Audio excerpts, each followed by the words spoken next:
Et j'ai eu à faire la comparaison. Ce n'est pas qu'ailleurs il n'y a pas la vie. Mais il y a une vie abondante ici.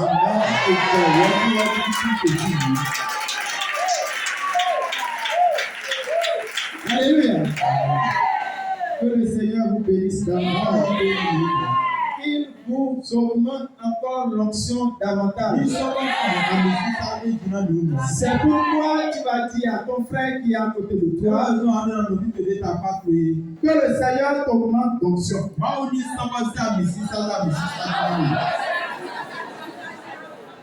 Que le Seigneur t'accorde encore de vie abondante.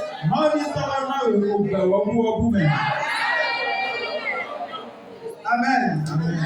Jésus dit dans sa parole, il dit, vous aurez la vie. Et la vie en abondance. C'est cette vie abondante-là, j'ai vu ici. Et je le proclame encore plus que ça. Et sur votre vie, au nom de Jésus. Amen.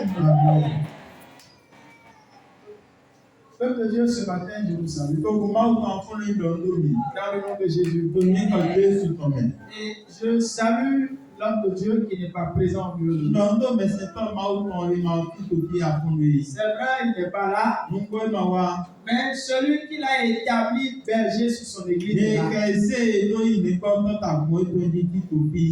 je le salue au passage là où il est. Et la confiance qu'il a placée en moi pour m'envoyer ici, je sais que ce n'est pas moi-même qui suis venu. C'est le Seigneur qui m'a envoyé. Alors, le pourquoi il m'a envoyé, le message qu'il m'a confié de vous transmettre, je vous le donnerai, le dirai fidèlement. Et je salue aussi son épouse. Et les mamans, les femmes des pasteurs, elles sont chacun encouragées. Parce que si vous voyez le ministère d'un homme de Dieu est sachez que la femme aussi a joué un grand rôle.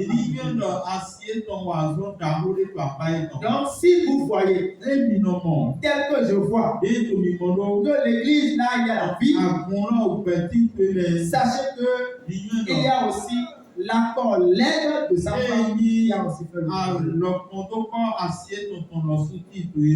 je la salue et je salue son foyer. Et je salue aussi les diacres dans l'église, les différents leaders responsables dans l'église. Je vous salue tous au nom de Jésus. Que le Seigneur vous garde, que le Seigneur vous préserve au nom puissant de Jésus. Toutes certaines personnes, ils le voient pour la première fois. Mais pour d'autres personnes, c'est la seconde fois. Et là, mon premier passage, je n'ai pas regretté. J'ai connu aussi un peuple fervent, un peuple de prière. Et pour ceux-là qui viennent aussi de me découvrir pour la première fois, je me prendrai le soin de me présenter. Et quelques l'homme de Dieu à ce moment-là qui m'appeler. Ici, c'est l'évangéliste Oudéon. Et je suis sur l'église de Doha. Je suis père marié d'une femme et d'un enfant. Je suis marié également. Donc voilà un peu ma position. Et dans le ministère, j'évolue dans le ministère de l'évangélisation beaucoup plus. Parce que c'est le ministère que le Seigneur m'a donné. Amen. Alors, quel message Je vais vous le transmettre. Et nous allons les lire dans le livre de Matthieu. Mais avant qu'on les lise, je vais nous demander qu'on se lève très respectueusement.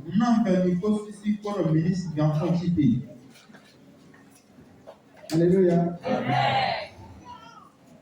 Tu vas prier le Seigneur.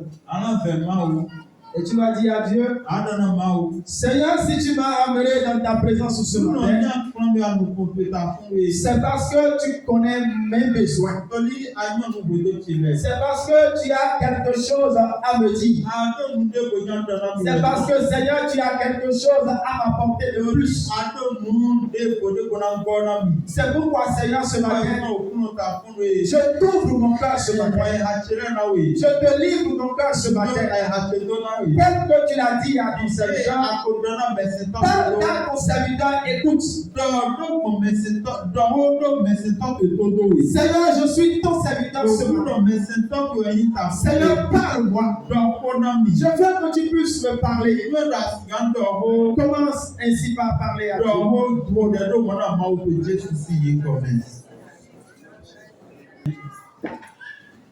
Nous allons lire dans le livre de Matthieu. Matthieu chapitre 9.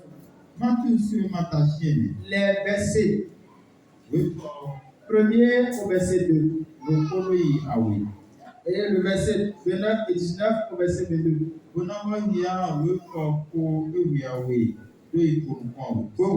S'il y a un lecteur là, lisez-nous ça.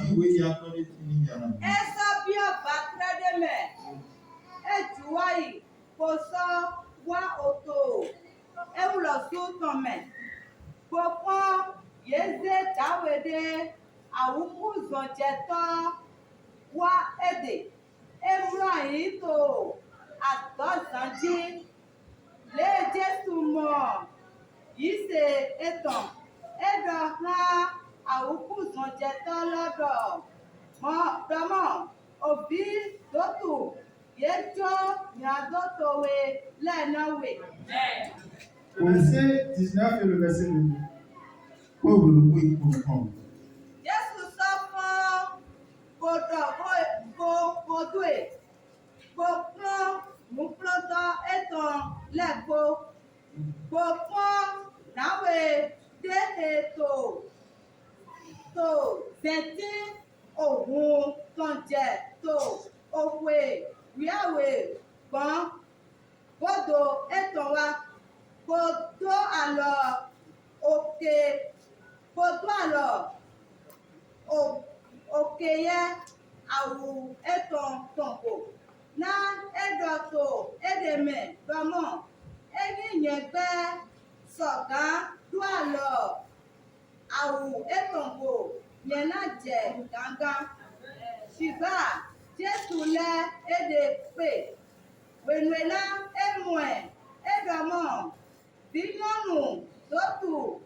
Amen.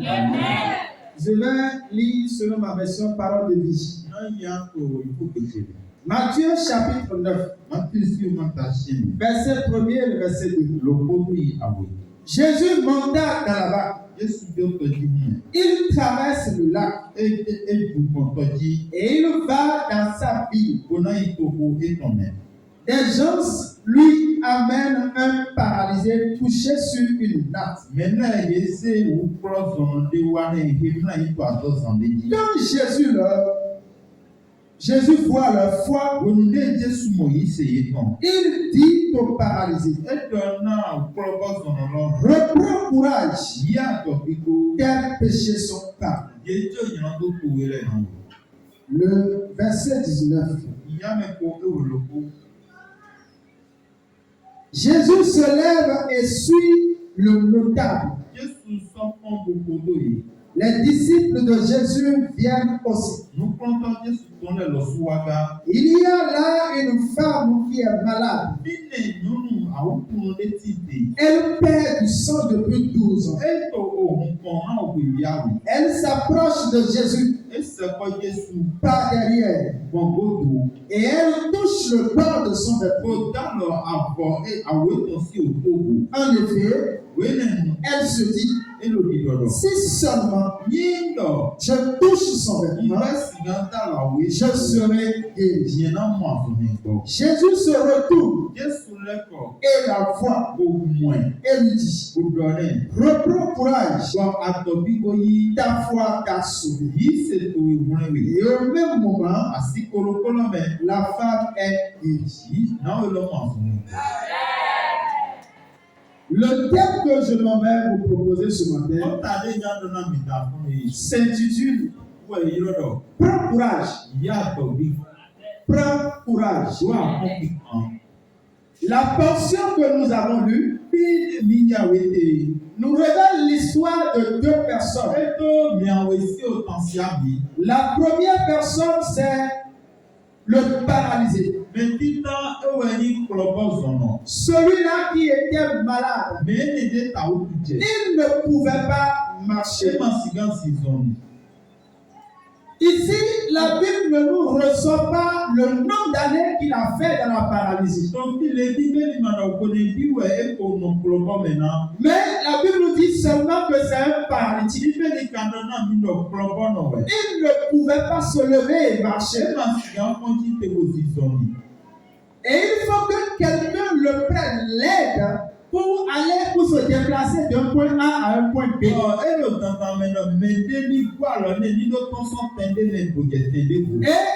vous savez très bien avec moi que lorsque nous sommes malades, le corps souffre. Et nous sommes dans une amertume. Et nous avons le désir d'être guéris. S'il arrivait que moi qui ai l'habitude d'aller et de revenir, un jour, quelqu'un vient me prendre par la main. Et on commence par me conduire. Là où j'avais l'habitude d'aller, ça serait une amertume dans mon cœur. Nous sommes tous d'accord. Donc la maladie n'est pas en réalité une bonne chose dans la vie d'un homme. Et cette personne est restée dans cette maladie pendant des années. Mais parmi les jours, il y a un jour qui a été son jour. Il y a un jour qui a été son jour. Et ce jour peut être pour toi aujourd'hui.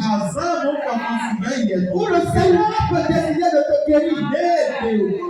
Où le Seigneur peut décider de t'apporter la solution à ton problème. Ce paralytique était resté malade pendant des temps et des temps.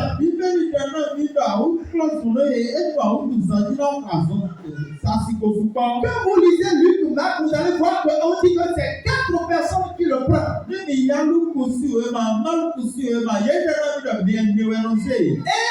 ils ont appris que Jésus était de passage dans la vie. Jésus était venu dans la vie. Alors ils ont profité de l'occasion pour saisir la guérison. Ces 4 personnes-là ont saisi de l'occasion pour que leurs proches reçoivent la guérison. Et en parenthèse, je vais vous dire, aussi longtemps que tu es dans la présence de Dieu, saisis de l'occasion pour recevoir ce qui est à toi. À chaque fois que tu apprends, à chaque fois que tu reçois la nouvelle, c'est Jésus qui est là. C'est de Jésus on parle. Saisis de l'occasion. Parce que ce jour-là peut être ton jour. Alléluia.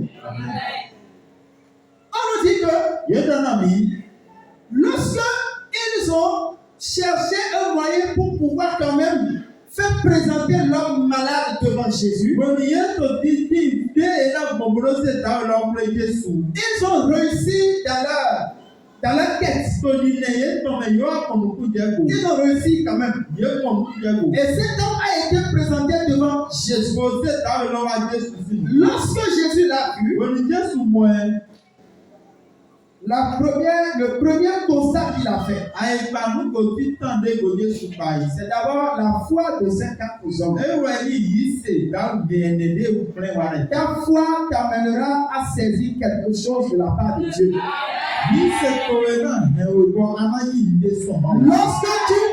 Lorsque tu es en face de Christ, où Dieu est en train de lui demander quelque chose, tu le recevras en fonction de la foi que tu lui présentes. Donc, laissez-moi vous dire ce matin, si Dieu a permis que tu sois ici, c'est pour que tu puisses en retour lui faire montrer ta foi, pour qu'il puisse te donner ce que tu dois depuis des années. Cette personne était couchée devant Jésus. Et autre chose que Jésus pouvait dire, il dit, prends courage. Prends courage. Et si le prends courage est mon thème d'aujourd'hui, c'est pour dire que Jésus est en train de compatir à la douleur de ce monsieur. Jésus n'est pas resté indifférent de son état. C'est pour te dire aussi que malgré tout ce que tu traverses, malgré tout ce que tu vis, Jésus n'est pas resté indifférent de ça. Jésus est à côté de toi et il te soutient. C'est toi qui ne le vois pas, mais lui il te voit. Prends courage. Ne te dis pas que tu es seul dans la situation. À des moments de notre vie, nous nous retrouvons et on se dit, mais c'est comme si je suis seul dans la situation. C'est comme si personne n'a pas souci de moi. C'est comme si personne ne s'inquiète de ce que je vis. Et à des moments donnés, on est gris envers les gens. Je ne sais pas si vous comprenez. On est écrit envers les gens. Laisse-moi te rassurer ce matin que tu n'es pas seul dans la situation. Tu n'es pas seul dans la table. Jésus est dans la table avec toi. Il est dans la table avec toi. La table dans laquelle tu es et de la tempête est en train de se lever. Et il n'est pas à côté de la vague. Mais il est dans il n'est pas indifférent de ta situation. Église de Christ n'est pas loin de vous. Il est au milieu de vous. Et peu importe ce que vous allez traverser, il me dit de vous dire, il est avec vous. Je suis avec vous. Jésus est avec vous. Prends courage.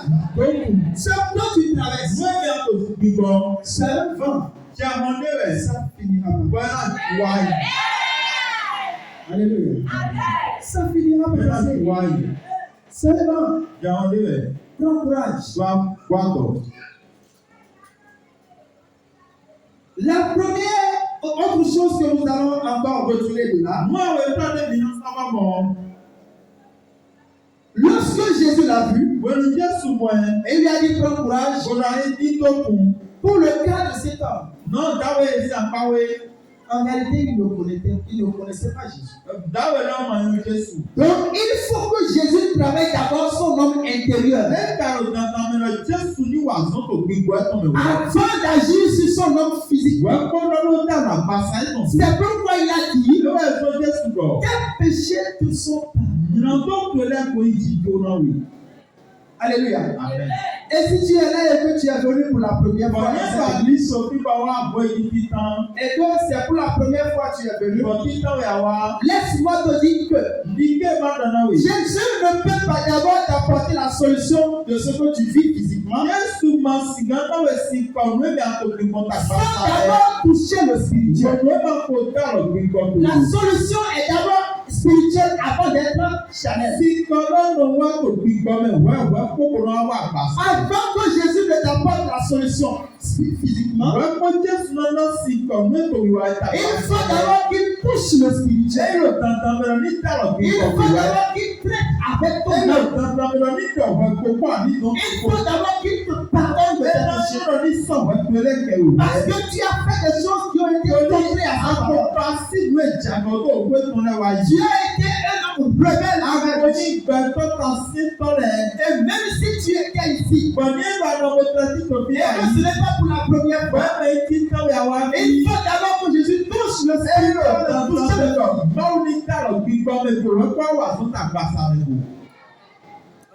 Amen. Il faut d'abord que Christ touche le spirituel avant de toucher le physique.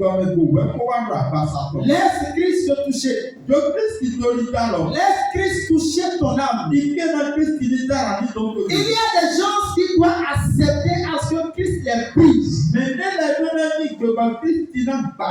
des gens qui doivent accepter à ce qu'ils connaissent le brisement. Avant d'avoir une transformation physique, il faut d'abord une transformation intérieure. Prends courage. Mais avant de prendre courage, il faut d'abord aussi que toi-même tu acceptes que Christ te touche. Jésus n'est pas resté indifférent de ta situation. Jésus n'est pas resté indifférent de ce que tu traverses. Les souffrances du temps présent ne sauraient être comparées à la gloire à venir. Ce que tu traverses aujourd'hui, ce que tu seras demain, lorsqu'on va les comparer, on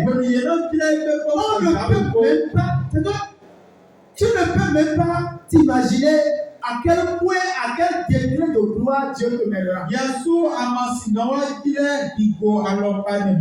C'est pourquoi que la situation présente ne t'accable pas. Ne te décourage pas. Beaucoup de personnes ont abandonné la foi à cause des situations. Ils ont oublié que parmi les jours, il y a un jour qui est pour moi. Ce que tu as oublié, tu oublies que parmi les jours, il y a un jour qui est pour toi. Ce que tu oublies qu'un jour, Dieu a décidé de te guérir. Il a décidé de te bénir. Ne te décourage pas. Lorsque nous parlons du courage, on nous amène à reprendre nos forces. À reprendre nos forces, nos capacités, notre élan d'aller. Tu as encore quelque chose que tu peux déployer. C'est pourquoi reprends courage. Dis à ton frère qui a reprends courage.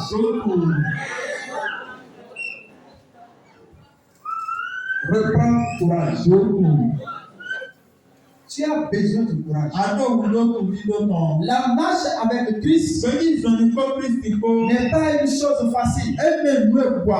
La marche avec Jésus n'est pas une chose facile.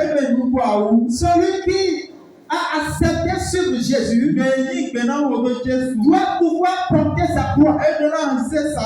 Et puisque tu as porté ta croix, tu dois être prêt à marcher dans la direction dans laquelle Dieu te conduit. Et il te faut le courage. Beaucoup de personnes ont perdu le courage. Et ils ont fait naufrage dans la foi. Toi, tu ne feras pas naufrage dans la foi. Tu ne ne feras pas naufrage dans tu iras jusqu'au bout au nom de Jésus. Nous n'avons pas confessé Jésus. Je n'ai pas confessé Jésus pour renoncer. Je n'ai pas confessé Jésus pour renoncer. Mais j'ai confessé Jésus pour aller jusqu'au bout. Tu iras jusqu'au bout.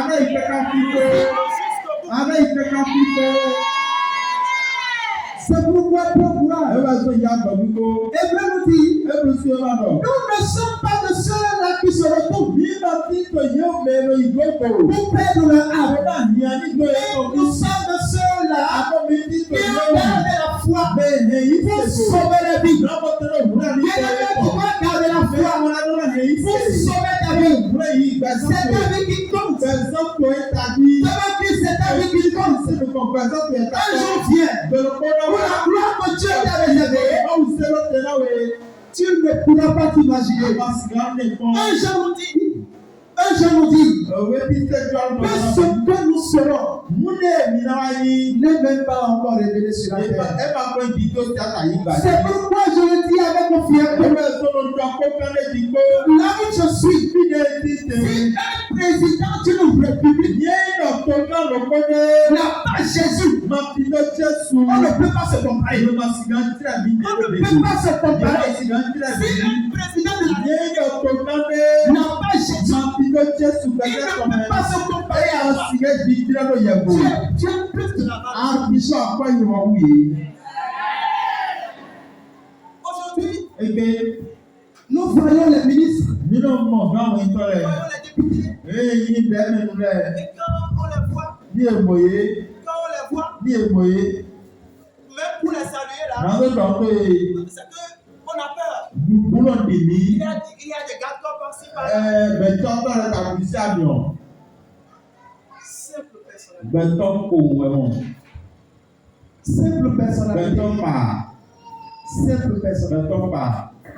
Et pour se rapprocher d'eux, on hésite. Il y a des gardes par-ci par-là. Or, il n'a pas Jésus. Mais toi, tu as Jésus. Tu as de la valeur plus que lui. Tu as de la valeur plus que lui. Tu as du prix plus que lui. Et aussi longtemps qu'il n'a pas Jésus, vous ne pouvez pas vous. Il y a un jour où tu te retrouveras quelque part là où lui ne peut jamais venir. C'est pourquoi Abraham pouvait dire à l'homme riche, tu as reçu les tiens quand tu étais en vie sur la terre. Mais aujourd'hui, Lazare est en train de prendre ses siens. Il est en train de prendre ce qui est à lui. Il y a une grande force qui nous sépare. Une grande force qui nous sépare.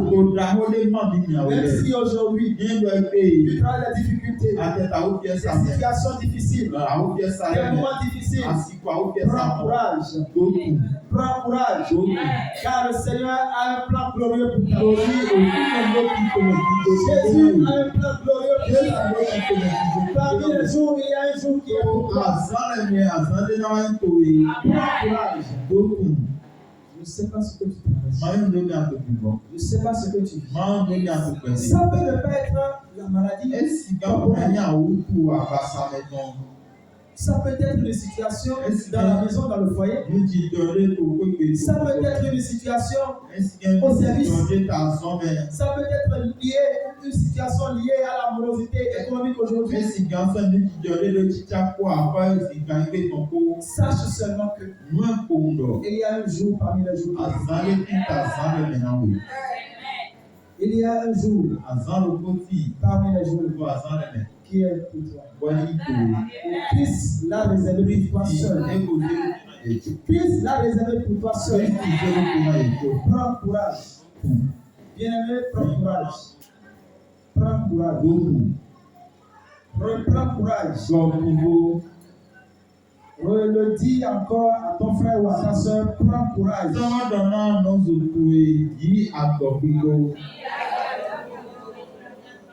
Prends courage. Beaucoup. Et vous savez, Amen. pour ceux-là qui ont l'habitude de prêcher devant un auditoire comme ça, Mais il y a autre, il y a un autre, maintenant, les signes font. le diacre saura de quoi ils sont. Il y a encore des signes de pays. Lorsqu'on te dit que c'est toi qui vas prêcher, l'homme spirituel ne choisit pas un message de lui-même. Mais le message qu'il choisit là, c'est Dieu qui nous dit, dis-moi ça. Choisis ça. Et si Dieu m'a permis de dire ça pour toi, c'est parce que tu en as besoin. Tu as besoin d'être encouragé. Tu as besoin d'être encouragé. Cette église a besoin d'être encouragée. Peu importe les temps qui souffrent sur vous, peu importe la situation de la vie qui arrive, vous avez besoin d'être encouragé. Vous avez besoin d'être fortifié. Fortifiez-vous et travaillez. Fortifiez-vous et travaillez. Votre récompense est grande. Fortifiez-vous et travaillez. Votre récompense est grande. Christ a réservé l'église d'Haïti. La solution est à la porte. La solution est à la porte. La solution est à la porte. Lorsque tu te décourages, tu perdras ta récompense. Lorsque tu te décourages, tu perdras ta récompense. Ne te décourage pas. Prends courage. Continue encore la marche. Que même si tu n'as pas mangé, même si tu n'as pas mangé, même si tu n'as rien dans la poche, continue quand même la marche avec Jésus. Continue la marche avec Jésus. Même si à l'intérieur là-bas, même si à l'intérieur là-bas, même si au foyer là-bas, même si au service là-bas, ça chauffe, ne renonce jamais Jésus. Ne renonce jamais Jésus. Prends courage. Prends courage. Le Seigneur et que Dieu te bénisse. Tu vas baisser la tête. Tu vas dire Seigneur, merci ce matin. Tu m'avoir parlé. Merci ce matin pour m'avoir fortifié encore. Merci ce matin parce que tu m'as nourri ce matin. Tu as nourri mon âme ce matin. Tu m'as édifié ce matin. Tu me redonnes encore courage ce matin. Merci Seigneur. Merci à toi. Commence maintenant par